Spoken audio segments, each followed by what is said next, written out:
Salut, c'est Trado. Alors voilà ma mise à jour pour l'or séance du jeudi 11 mars.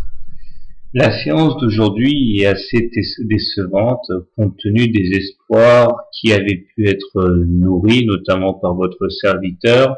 Hier soir, nous avions eu, je vous rappelle, une longue mèche basse montrant les intérêts acheteurs, mais aujourd'hui tout cela a été battu en brèche.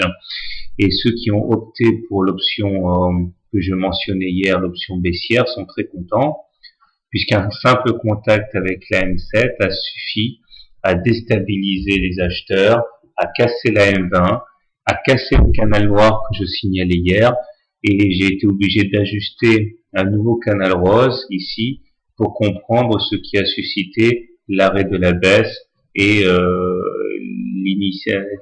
nouvelles initiatives haussières.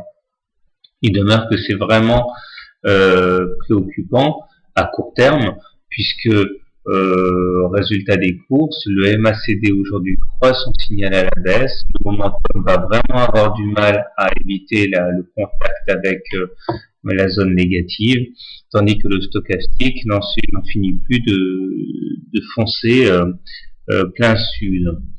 Alors bien sûr, au regard des systèmes de trade les plus simples, étant donné que nous sommes en dessous d'une M20 croissante, nous sommes théoriquement sans tendance. Donc on n'est pas encore en tendance baissière, mais si on passe trop de temps sous la M20, cela ne sera tardé. Alors, où peut-on attendre un rebond?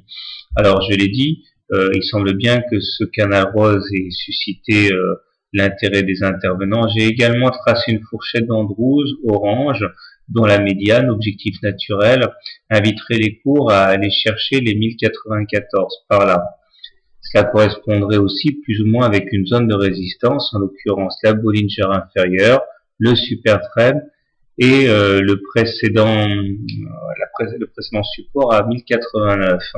Je pense vraiment que nous avons une zone de rebond intéressante ici, et c'est à tout le moins la zone que je vais privilégier pour rentrer si elle est sollicitée. Voilà. Alors comment trader? Vous savez comment je traderai demain, mais si vous voulez continuer de privilégier les trades baissiers, je vous conseille de faire ni plus ni moins que ce qui a fonctionné aujourd'hui, à savoir attendre un contact avec la M7 ou éventuellement le haut de la fourchette d'Andrews, qui a réussi à canaliser toutes les velléités haussières depuis une semaine. Shorter sur ces niveaux, stop loss en cas de clôture au-dessus de la fourchette d'Andrews, objectif dans un premier temps le bas du canal rose et puis la zone de support ici.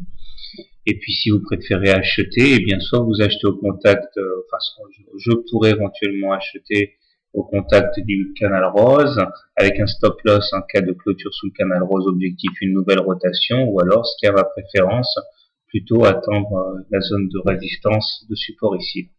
Voilà, je vous souhaite une bonne soirée, bon trade, et comme d'habitude, ce n'est pas un conseil, c'est simplement une réflexion à voix haute.